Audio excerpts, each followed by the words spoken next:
Generation Cadness. District 12. Terrorism, technology, selfies, and oh yeah. Me and you. Generation. All right, welcome to the Offsides podcast. We are indeed alive. Yeah, hello to no one listening. We only have 5 subscribers. What the hell is that about? We've had 4 weeks off. We were working outside the USA with EHSAN. We were doing, we were building houses out of mud for underprivileged children in Uganda. I think that's where it was. We couldn't do the podcast out there. No internet, a lot of mosquitoes. But yeah, we're alive. Yeah, man, it's been a wild ride, man. Building houses and all. It's been pretty fun. And I mean, if anyone hasn't heard the song Generation K, I really think you should go out and download it. One of the songbirds of our generation, I think. She sounds amazing. Oh, dude, she's a goddess. Well, the big thing here is Eson's on vacation right now. He's at Fire Festival 2 in Guatemala. He won't be able to be with us this week doing our fundraising, but a guy that's stepping in right now is Joey. He's going to step in with the awareness for the month. A couple of things that we got going on. Him and Greg Powers have Rippers for a Cause. That's something that Joey's been working on for a long time, trying to help out girls get through college.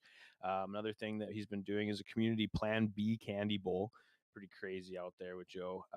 Fill Her Up Foundation. He always said you got to fill her up just like a gas tank. And then the Get Kyle a Visa Club. Get me a job, dude. But that's our boy there. What kind of sponsor we got this week? Well, speaking of the Plan B Bowl,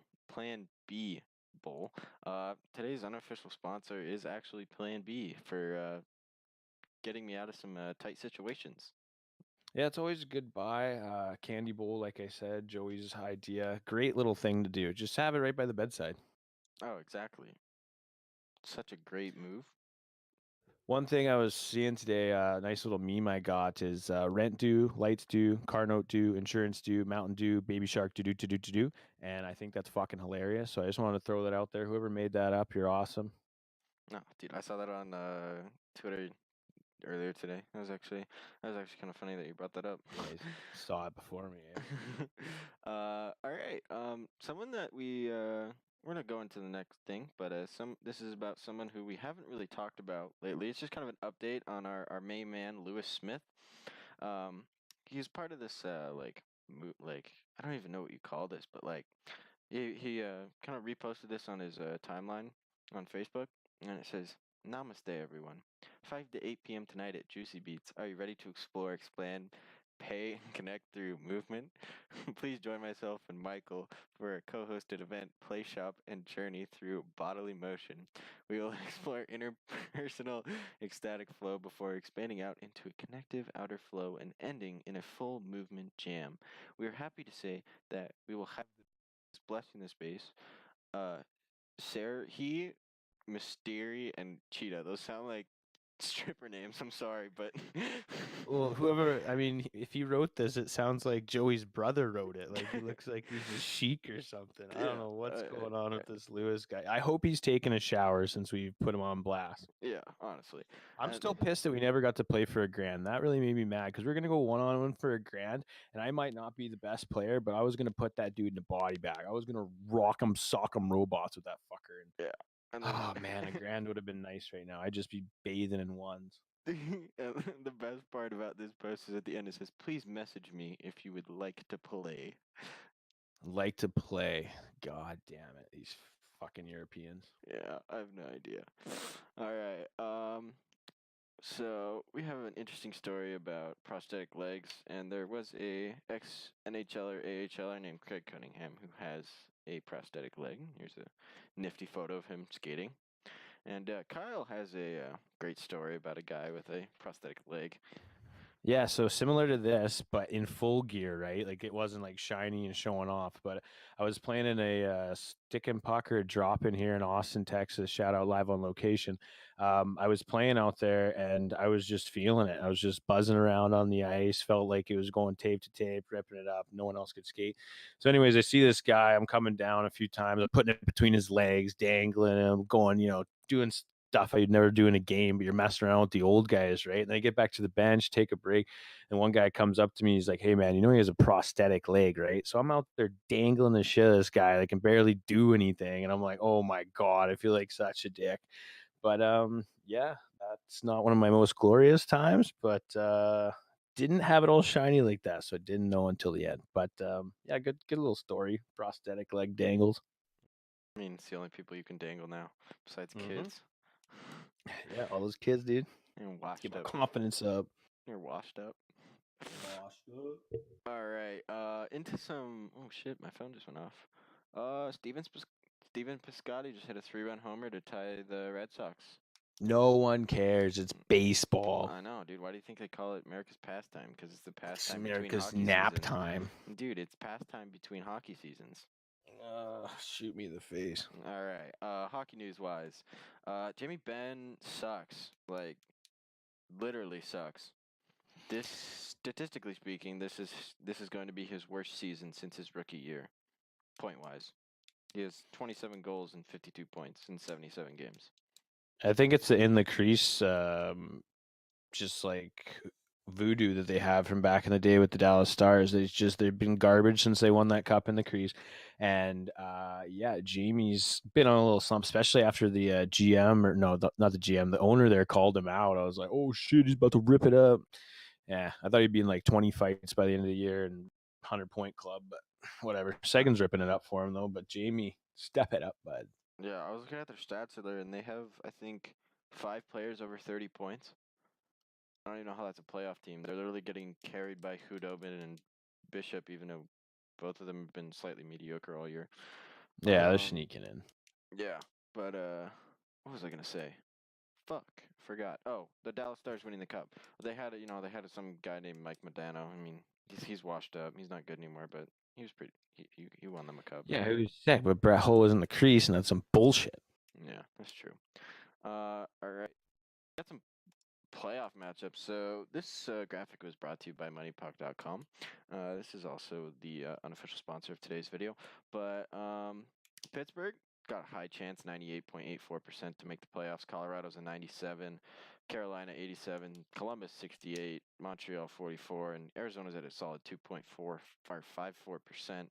And regarding these 6 teams, the interesting games that are going to have playoff matchup or playoff moving around, I guess, would be Habs and Leafs on Saturday, Avalanche Jets today, Knights Coyotes today, Capitals Canadiens today, I believe, Rangers Jackets tomorrow, Hurricanes and Devils, Jets and Coyotes, and Avs and Sharks. So I think the only way the Coyotes make the playoffs is if Colorado loses both of their games and Arizona wins both of their games. I think that's They can't get a point or they're done. Yeah. But I thought it was interesting that Canadian player, cocky little fuckers, like, oh yeah, we're gonna go out there and win the last 2 games and sneak into the playoffs and get beat by Boston in the second round. But if they even made it that far, they're gonna beat the Lightning, buddy. dude, you never know what Carey Price. That's true. Cocky little move, but I'd like to see it. I'll watch the game tonight, see if they can get the Offside podcast bump. Fuck you, Biz. All right. The next hockey thing is Alexander Ovechkin. He is 237 goals away from tying Gretzky's record. And he's 33 years old. Do that under 40, right? I mean, no, yeah, I give him 6 years of scoring 40 to 50 goals a year. I mean, if he keeps this up, if he just purely scores goals and just sits at the top of the circle and rips slap shots in, yeah, it's very doable. he's good for 40. Yeah, I mean, even that's 7 years from now. I mean, he turns 34 on this year, September 17th. So we'll see. We will see. Yeah, as long as he doesn't get fucked up, he'll be fine. Yeah. Cuts down on the vodka. Yeah, literally. Doesn't leave to go play in the KHL. Yeah. All right. That's enough hockey for today. All right, my notes are out of here. This is all you. Uber stories. All right, so I got some good Uber stories from our time off. Haven't been doing this too long, but I got some fun little times I've had in my car now. Great little job if you want some money on the side, but craziness goes on there when you're picking people up from the bars. Probably going to do it tonight, get some good stories for the next one. First one that I had from the other night, Tuesday night, I brought some people back from the square, which is where everybody drinks here in San Marcos, Texas State campus. I went and picked them up from the place called Ratchet Rooftop. After whatever 1 o'clock, it turns into Joeyville in there, Sloppies. So I picked this guy up and this girl, take him back home, and the guy's like, "Hey man, if you wait here for a second, I just got to change real quick. Got to go to the second destination. I got some Coke for you as a tip." And I'm like, "Yeah, man, that's not kind of how this works." Even though I had temptation, but psych. But yeah, so I was like, "Fuck, man, I don't know if I can do that. That's just illegal as shit. I'm not gonna do that." And he's like, "Okay, cool. So that's a first. Like, come on, cool. I've had people give me food and shit, but not fucking drugs."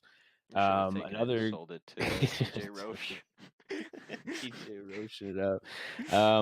The best story that I have so far. This is an unreal one. So I call it the DTF trip. So I pick up two guys and a girl in the back of my car. We're driving to their place. Two of them are making out. The girl and the guy are making out on my right hand side in the back. Other dude's looking out the window or whatever. Guy making out says, "Hey man, can you stop? I gotta get some cigarettes." I'm like, "That's fine." He gets out, goes get some cigarettes. I look in my rear view, and the girl's making out with the fucking other guy now. And I'm like, "No way, like, this is fucked." Like, I don't know, like, I could hear his belt moving too, so there's some hand. I don't know if she's trying to blow him, that's fucking risky, but I could hear the belt moving, she's scooting over. I'm like, "Dude, what the fuck's going on here? Like, this is nuts." So he gets back in, and I almost give the other two, like, a cough, like, "Oh, here comes your friend." Like, I don't know if this is gonna turn into a fist fight in my car. I don't know if that's his girlfriend. So he gets in, everything's whatever. She starts cuddling back up with the guy. Now we roll up to the apartment complex, right? They're like, "Yeah, right here, right here." So we turn in, and the girl fucking dead ass goes, "Oh my God, this is where my boyfriend lives." So this bitch is getting Eiffel Towered, and she's going home to the same complex her boyfriend lives at. Like, Oh, what? that's fucking hilarious, man. Yeah, I was just mind blown. Sounds like Yeah, an ASU story. dude, she's gonna fuck the one guy, and then once he goes to sleep, she's gonna go fuck the other guy, then walk home to her boyfriend's house. No, I'm I think it'll so be a tag down. team. And then she walks over for breakfast with him with her hair all fucking looking like a crow's nest. Like, "Hey, what's up? Love you, babe." Jesus. Savage. Oh Here my in god. America. Yeah. And then I had another one that was kind of funny and not funny for me. This guy got in. He's like, "It's my birthday." Red flag right away. I have trash bags in the car, of course. I'm not an idiot. So he's like, like trying to open the door. Like, "Dude, just let me know and I'll hook you up. I'll roll the window down, open the door, let you get out, whatever." So he's trying to look for the door and like trying to hide it from me. Like he's about to throw up. I'm like, "Dude, if you need a bag, here's a trash bag." So he throws up in the trash bag for like a 5-minute drive or whatever it is, right? Just barfing it up, Italian garden. I don't know what the fuck, meatballs, whatever was coming out of this kid, and it just reeks the car up. Well, he gets like a little bit on the fucking ground or something, and he's like, "Man, I'm gonna give you like a $20 tip. Like, I could have thrown up in your car, but you were prepared." Blah blah. This motherfucker didn't even tip me. I was just like, "Bro, I could have fucking taken a picture, you'll throw up on the carpet and fucking tagged you with a fine." I was trying to be a cool guy. Fuck that guy. If I see that guy again, picking him up, dropping him off in the San Marcos River. Nah, dude, you're gonna fucking hit him with a truck, just like you got hit when Oh, you're riding a scooter. watch out for the scooters. Another thing that pisses me off is when people fucking take you to like, "Oh, let's go to Whataburger." "Oh yeah, so I can just sit in a fucking line for 20 minutes." Yeah, you'll get some food out of these dudes, but like, come on. I'm not sitting in a fucking line for you, bud. I'm trying to fucking get you to your place and get some fucking money. Legit. Fuck. Oh, and I Yeah. picked up one of my players for Texas State. Hilarious. Picked him up just ham faced. But yeah, that was pretty funny. He didn't even know it was me until halfway through the drive when I was talking to him. But It's like, yeah, oh, it's good. Coach Kyle. Oh, Oh, what's up, shit, dude? man. Dude, let's Yeah, go man. fucking. I miss your mohawk. Let me touch it. Dude, let me touch your vape. Oh, dude, let's go sniff bicycle seats. That's funny. Oh, that's about all I got. Anything else from you? I mean, the only fun Uber story I have is if I barfed out some dude's car. That was pretty much it. You didn't get tagged with a fine? No, dude, I didn't hit his car, dude. I barfed out the window. Yeah, but that shit hit a little wind or something, and just Oh, goes dude, we down were the full side. on stopped. Downtown Boston. Doubt it. Downtown Boston. At a stoplight. Just uked out the window. Like, Good call. my boobs were hanging out. Like I was like fully like out of it. Like I wasn't Well, like I mean, it just saved shit you from a talking. $150 ding on your bank account. Yeah, I mean, he was cool, dude. I tipped him like $10. Fuck. Yeah, see, I'm a nice guy. Yeah, And I that need was to the go to next morning. Boston. Ship it out. Yeah, fuck. Yeah, that's all for me. Yeah, fuck. We didn't have much this week. A lot of Joey chirp.